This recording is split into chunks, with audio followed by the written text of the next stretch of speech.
నమస్తే, నేను వినగేష్. అవును, నేను వైఎస్ఆర్ కాంగ్రెస్ పార్టీ సానుభూతి పరులకు, వైఎస్ఆర్ కాంగ్రెస్ పార్టీ నాయకులకే పనులు చేస్తాను. చంద్రబాబు నాయుడు గారు కదా, ఎవరు చెప్పినా కూడా నేను వైఎస్ఆర్ కాంగ్రెస్ పార్టీ నాయకులకే పనిచేస్తాను. మీరు ఏం చేసుకుంటారో చేసుకోండి. చంద్రబాబు నాయుడు గారికి ఎన్ని రకాల కంప్లైంట్లు చేస్తారో చేయండి. నేను మాత్రం వైఎస్ఆర్ కాంగ్రెస్ పార్టీకి పనిచేసిన వ్యక్తులకు, అంటే వైఎస్ఆర్ కాంగ్రెస్ పార్టీలో ఉంటూ తనకు సాయం చేసిన వ్యక్తులకు నేను ఖచ్చితంగా సాయం చేస్తానని ఆ ఎమ్మెల్యే కుండ బద్దలు కొట్టి చెప్తున్నారు.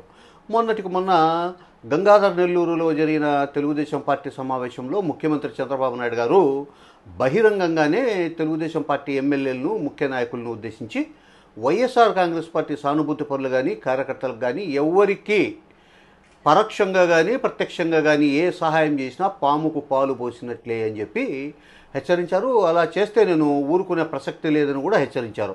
అయినప్పటికీ కూడా ఆ ఎమ్మెల్యే మీద తెలుగుదేశం పార్టీకి సంబంధించిన 3 మాజీ శాసనసభ్యులు, అలాగే తెలుగుదేశం పార్టీకి సంబంధించిన ముఖ్య నాయకులు మూకుమ్మడిగా కంప్లైంట్ చేశారు.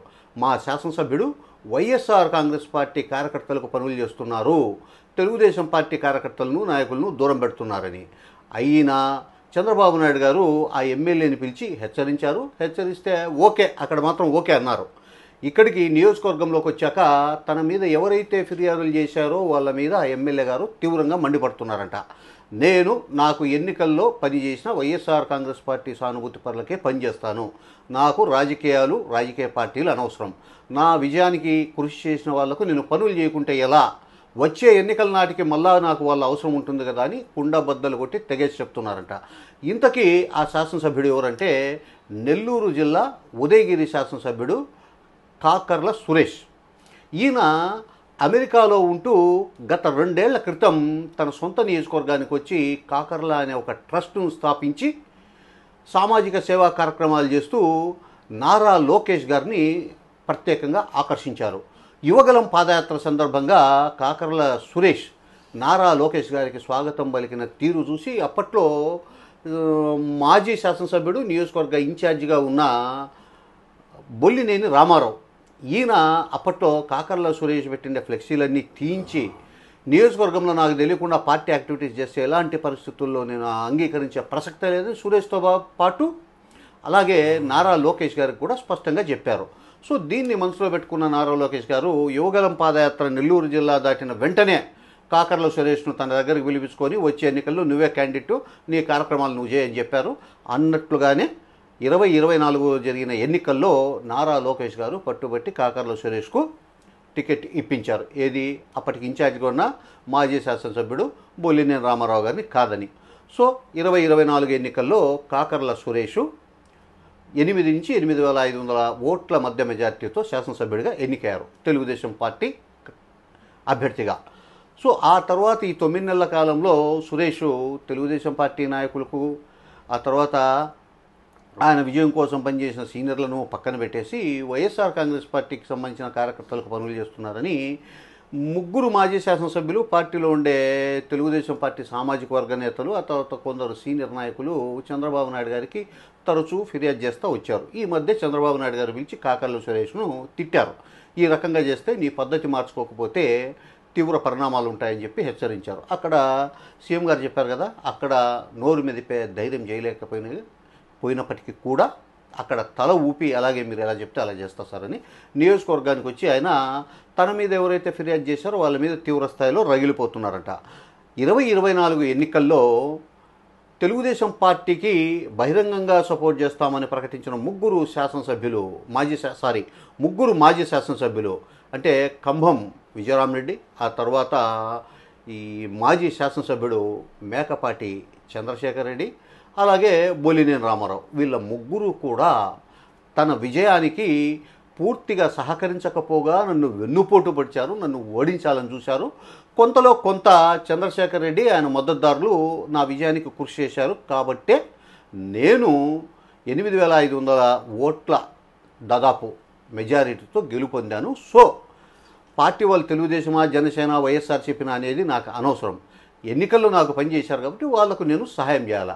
సో కాబట్టే నేను వాళ్ళకు సహాయం చేస్తున్నాను. ఈ విషయంలో రెండవ ఆలోచనే లేదు. నాకు వచ్చే ఎన్నికల్లో టికెట్ ఇచ్చినా ఇవ్వకపోయినా కూడా ఏమీ ఇబ్బంది లేదు.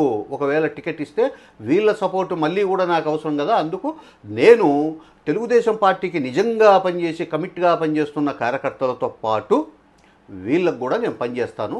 మాజీ ఎమ్మెల్యేలు సిఫారు చేసే పైరవీకారులకు, అలాగే పార్టీని అడ్డుపెట్టుకుని అక్రమాలు అన్యాయాలు చేసే వాళ్లకు నేను ఎటువంటి పరిస్థితుల్లో కూడా సహాయం చేయను, పనులు చేయను అని చెప్పేసి ఆయన చెప్తున్నారు.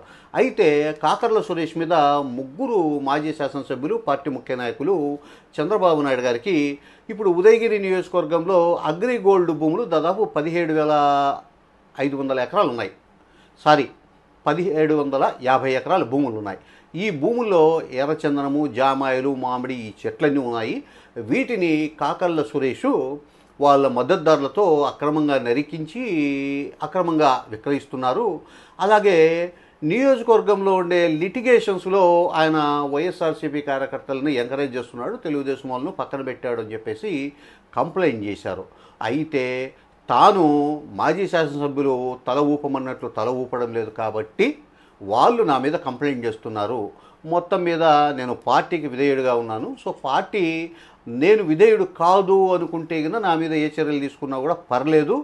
నేను నారా లోకేష్ గారి ద్వారా సీటు సంపాదించుకొని గెలిచా కాబట్టి అప్పటిదాకా తెలుగుదేశం పార్టీలో ఉండే సీనియర్లు, టికెట్లు ఆశించిన వాళ్ళు తనను ఓడించాలని చూశారు. తాను గెలిచాక తన ఉనికిని ఎలాగోలా రూపుమాపాలనే ఒక ప్రయత్నం చేస్తున్నారని చెప్పేసి కాకర్ల సురేష్ కూడా ఎదురు ఫిర్యాదు చేస్తున్నారు.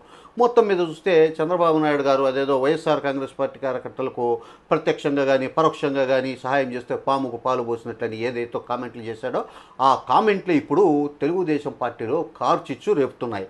ఎమ్మెల్యేలకు ఎవరైతే సరిపోవడం లేదో వాళ్ళు పార్టీ హైకమాండ్కు నేరుగా ఈయన వైఎస్ఆర్ కాంగ్రెస్ పార్టీ కార్యకర్తలకు, నాయకులకు సహాయం చేస్తున్నాడని ఫిర్యాదులు చేస్తున్నాడు.